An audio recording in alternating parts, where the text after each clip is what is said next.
What's up, everyone? It's your boy Scott. Welcome to the Scott Report, and today we are here to talk about Wonder Egg Priority Episode 3, and all I have to say is wow, just wow. I mean, this series is just something special, guys, and it's actually starting to get traction. It's starting to get the attention it deserves, and that's a very good thing.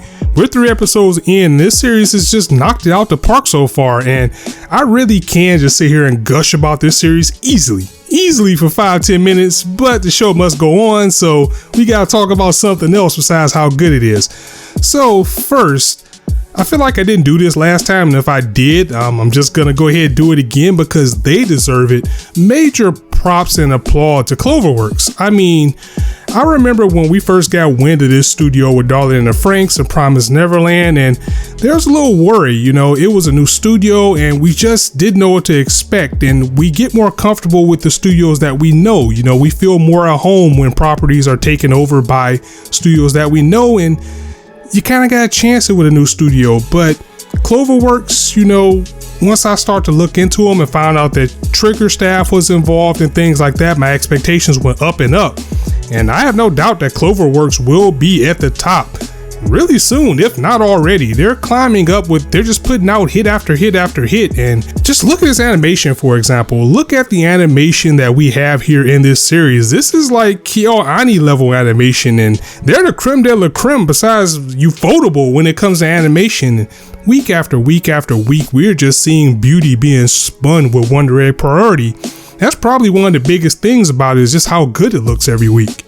So you add fantastic animation, fantastic music, and you add just the magic, the darkness, and the mystery that is Wonder Egg Priority. And you just might have a classic on your hands, which it looks like we might have with this series.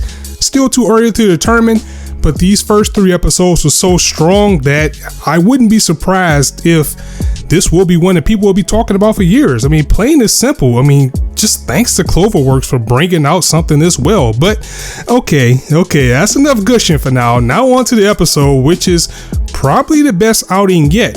So in this episode, I meet a new egg hunter, which I'm gonna call him since we really don't have a name yet for this team, or this team that we know we're gonna have. This girl's name is Rika, and she's a former idol and a natural selection for this type of series if we're really gonna get into the Bishoujo team element. I mean, with those type of shows, there's always an idol, there's a badass, a bookworm, an optimist, and an outcast. And so far we got about 2.5 because we don't quite know where to place Neru yet. And Rika, she's kind of a jackass, I'm not gonna lie. I mean, she's very judgmental, she frowns upon people, she's a freeloader, she's arrogant, she's 1,000% into herself, and she's a former idol, mind you. But now, I don't know, I'm a little bit confused. She might actually fit the outcast title a little bit better because as a person, she is not a one that you would like right away. I mean, she's just straight up mean girl. She even says she was in an idol group and they all broke up because the rest of them were ugly. I mean, geez, that is harsh. She's just a horrible person. And at the same time, it also feels like a personality trait she picked up from being an idol, perhaps, and being part of a group at a young age and that type of thing, and being showered with adoration. You might grow up to be that type of person.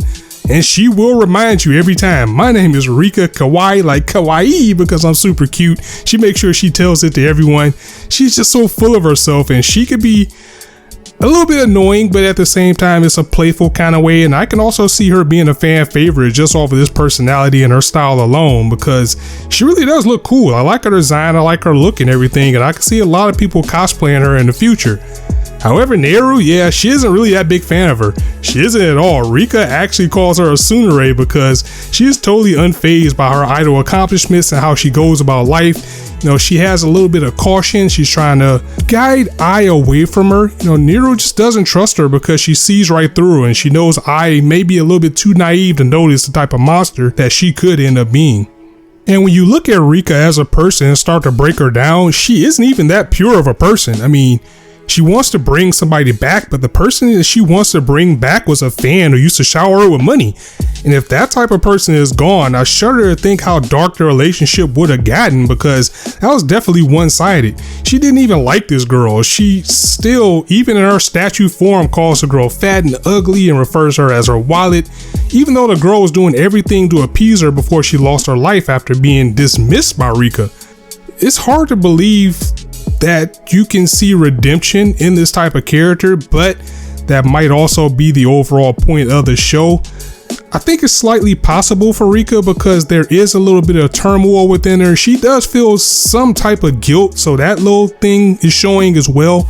She even has slash marks on her arm, which people usually do when they're in a state of depression or want to end themselves, or a coping mechanism. So this is a personality of hers that is probably 50% an act, and the other 50% is probably just based off of some type of trauma that we really haven't gotten into. I mean, we start to see that she does feel remorse for what she did to this fan, but on the outside, the person that we see as her as the character is just kind of a person who just comes off as like someone who doesn't care, but she obviously does.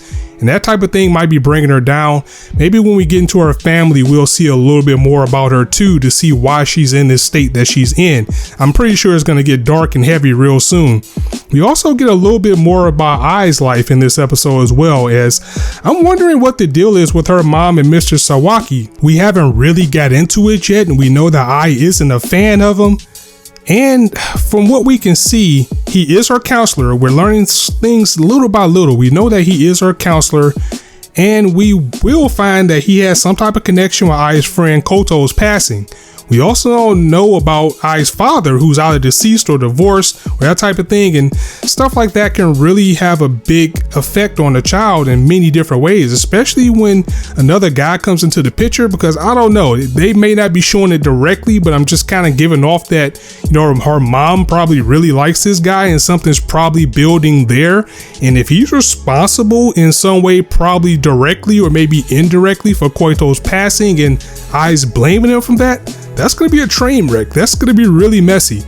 But as far as the world, we did get a little bit more about the world that we're into. It's revealed that if two hunters fall asleep together, they can synchronize and share the environment. The more dominant person or the more dominant feelings is the world that everyone would inhabit. So we get our first look at how we're going to get a team here with Ai now in Rika's domain as they fight together there. But while Ai's life and her eggs that she cracks and the people that she finds are more tortured souls or bullies or people who are looking for strength before they went on and got their closure in their passing, Rika's eggs are fans that adored other idols like her, and they even took their own lives to be closer to the ones that they admired. So yeah, like I said, this series is dark. It gets really dark really fast and is really dressed up in a pretty bow because the animation is so beautiful. But when you get down to what this is really about, something really weird, something dark and something twisted is going on, and I think when it finally hits, it's going to hit us like a train. We also spent more time with Ai and Rika in this episode, and we didn't really get into the other world too much, maybe within like the last 5 minutes. And Ai and Rika team up to defeat a monster who is the embodiment of a stalker fan who we're cliffhangered with the fate of possibly losing Rika already just when I was at the edge of my seat and really enjoying this episode. You know, I didn't see Madoka Magica when it was airing. I saw it much later, but this had to be how it felt to watch that series at that time. I mean, Wonder Egg just leaves me excited for every episode, every week, while also leaving me with this sense of uneasiness and worry. It's just this slow burning feeling. It's just like something tragic is going to happen at any moment and we don't know when it's going to hit us or from what direction. Yet it's dressed up in a pretty little bow, like I was saying, like everything is going to be okay, and you know damn well it won't be. And I'm here for that. Bring it all to me. Give it to me. Give it to me. This is what I'm here for. This is the type of series I like. Now, I'm not really concerned about losing Rika because we just met her, but at the same time, there is lots of Madoka Magica vibes to this series, and we lost Mamika kind of early in that series. So, with that being said, maybe it's just a misdirection. This also won't be the first time within the year that we've also been misdirected by opening. Jujutsu Kaisen, I'm looking at you. But yeah, Wonder Egg Priority, episode 3. You know, episode 3 is usually to make or break for a series, whether you're going to stick with it or not. I was already in episode 1, so I don't need to say that I'm there with episode 3. Really digging the series. Cannot wait to get to it next week. I'm going to go ahead and get up out of here. So guys, let me know what you thought of this episode in the comments below. Do you think Rika's going to be okay, or you think we're going to lose a character already? Even though, you know, they really are pushing in the promo arts and everything, there's going to be 4 people. So we probably will lose someone. I wouldn't put it past the series, but we'll just have to see. And yeah, that's it for me. I'll go ahead and catch up with you guys next time. So as always, if you liked the video, go ahead and drop it a like. And if you want to hear more, go ahead and hit the subscribe button, because there's not a shortage of content for you to indulge on this channel. And as I always say, if you guys could be anywhere on YouTube right now, but you chose to listen to me, I really appreciate that. So thanks for stopping by. On that note, it's your boy Scott signing out. See you soon.